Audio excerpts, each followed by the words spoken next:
Sekarang bayangkan kalau tubuhmu adalah penggaris. Bukan penggaris untuk mengukur orang lain, tapi yang digunakan untuk mengukur dirimu sendiri.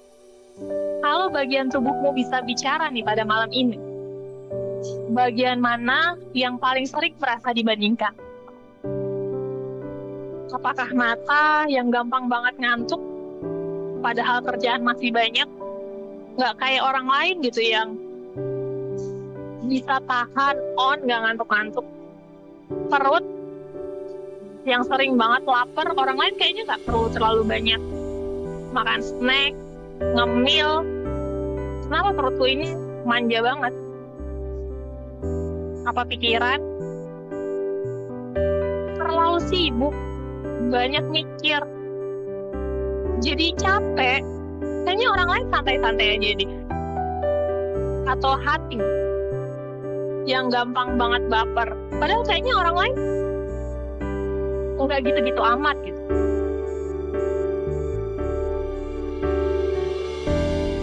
Tuliskan di dalam chat bagian mana yang merasa paling sering dibandingkan.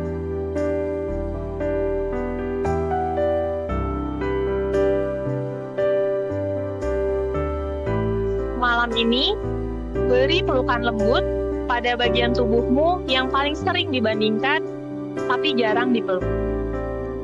Dipeluk bagian tubuhnya, bilang terima kasih.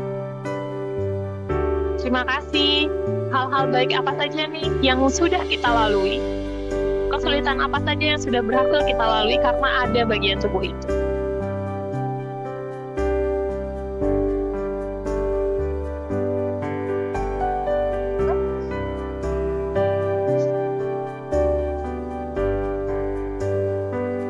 Teman-teman, aku mau bilang bahwa kalau teman-teman merasa sering banget sih ngebandingin diri, sering banget dibandingin, aku mau bilang bahwa itu tuh wajar.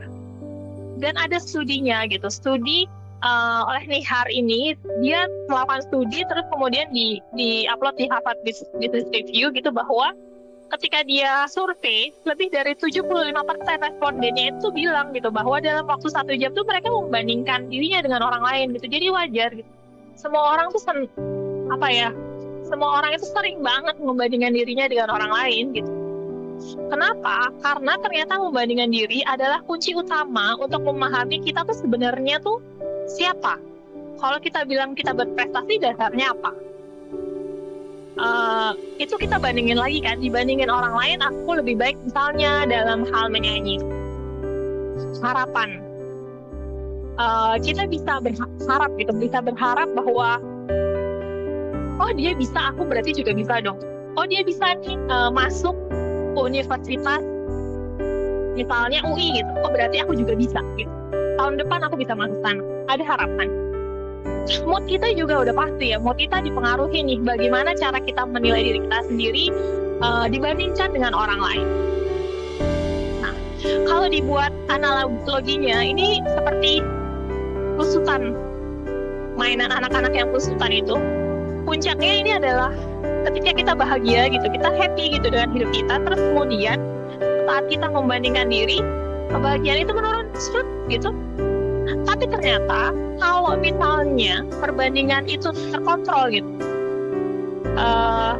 itu tuh bisa bikin inspirasi gitu. Misalnya kayak anak kecil yang sakit terus diobatin dokter, dia jadi terinspirasi, oh kalau aku besar aku mau jadi dokter, terinspirasi. Atau menyuntikkan semangat, oh kakak kelasku tuh bisa dapat beasiswa, aku mau nanya sama dia gimana caranya dapat beasiswa, tahun depan aku juga bisa harusnya jadi beasiswa, jadi tahun depan aku juga bisa dapat beasiswa. Jadi menyuntikkan semangat ketika kita lihat perbandingannya itu terkontrol gitu. Bahkan perbandingan ini tuh jadi membantu kita untuk tahu gitu mana yang itu tuh penting gitu buat kita. Ibaratnya gini, gampangnya ya, orang yang nggak suka makan sushi, lihat di sosmed teman-temannya pada makan sushi mahal-mahal, ratusan ribu mungkin jutaan, dia tenang-tenang aja. Karena dia nggak suka, itu nggak penting buat dia makan sushi itu. Tapi ketika itu tuh hal yang penting, itu kan berasa, wah, gitu ya. Tapi itu akan jadi hal yang baik ketika dikontrol. Yang nggak baik itu adalah ketika itu nggak bisa dikontrol, turunnya sampai bawah banget, langsung bawah. Sehingga muncul iri. Jadi sebel sama orang yang bisa mencapai hal yang kita pengenin itu. Khawatir.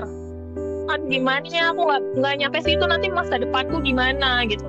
Khawatir hal-hal yang lain. Atau misalnya impulsif nih, wah dia liburan, aku juga harus liburan, pinjam uang buat liburan gitu. Padahal untuk liburan itu kan bukan bukan kondisi di mana kita bisa pinjam uang gitu. Atau malu gitu. Yang terakhir malu tuh jadi apalah aku ini emang payah banget, nggak bisa, dia bisa aku nggak bisa gitu. Jadi malu. Jadi kalau misalnya tidak terkontrol, itu tuh efeknya negatif buat kita. Nah sekarang yang mau kita jaga ini ada di sini, karena faktanya kita harus menerima bahwa kita nggak bisa melarikan diri dari perbandingan, dan ternyata perbandingan itu ada pentingnya juga gitu, karena itu akan mengingatkan kita gitu, ternyata hal ini tuh penting dan kita lupa bahwa itu penting gitu. Nah aku minta teman-teman sekarang coba menulis surat untuk rasa itu tadi. Boleh dikasih nama gitu, misalnya namanya siapa gitu ya, atau misalnya langsung disebut perasaannya gitu. Boleh disapa di sini. Terus kemudian aku menyadari kamu muncul saat melihat mereka gimana. Kemudian apa yang dirasain saat itu? Ditulis di sini. Terus selanjutnya aku sempat percaya bahwa jika aku punya itu, mungkin aku akan merasa gimana? Mungkin akan apa nih? Hari ini aku ingin jujur, aku merasa ada bagian dalam diriku yang kosong. Bagian ini, kalau misalnya dipenuhin itu, apa gitu yang bisa didapat? Contohnya misalnya, aku gitu ya, aku merasa, aku menyadari kamu muncul ketika aku melihat orang-orang bahagia dengan anak-anaknya. Gitu. Pada saat itu aku merasa khawatir bahwa aku akan sendirian, kesepian, dan tidak punya kesempatan untuk membesarkan anak gitu ya. Nah terus jika aku punya itu, aku akan merasa salah satu fokus sebagai manusia berhasil diraih misalnya gitu. Nah terus kalau aku ingin jujur, aku merasa ada bagian dalam diriku yang kosong. Jadi kenapa sih aku pengen punya anak? Kalau aku refleksi, udah agak lama ya aku refleksinya. Jadi nggak secepat ini prosesnya ketika aku ngomong. Itu tuh karena aku pengen kalau aku punya anak, aku mau ngajarin dia baca, aku yang ngajarin dia ngaji, aku yang ngajarin dia sholat. Supaya setiap kali dia baca, aku dapat pahala. Supaya setiap kali dia ngaji, aku dapat pahala. Supaya setiap kali dia sholat, aku dapat pahala. Jadi intinya tuh aku pengen amal jariah gitu. Nah, kalau gitu, kondisinya kan sekarang aku gak punya anak, dan anak itu bukan keputusanku gitu. Maksudnya itu kan di luar kontrol, yaitu dari Allah gitu. Nah, maka dari sini itu yang aku pilih itu adalah yang sisi yang kanan gitu. Malam ini aku memilih untuk tidak mengejar keinginan untuk punya anak. Bukan karena aku menyerah, tapi karena aku tahu yang penting adalah aku punya banyak amal jariah. Ini penting untukku saat ini karena panjang gitu ya. Tapi kalau misalnya memutuskan untuk mengejar itu, ambil yang di sisi kiri. Ini adalah hal yang penting bagiku. Maka supaya untuk mewujudkan itu, langkah-langkah apa saja yang teman-teman akan lakukan supaya itu bisa terwujud? Ditulis di sini.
Terima kasih karena telah hadir dan menuliskan isi hatimu tentang perbandingan.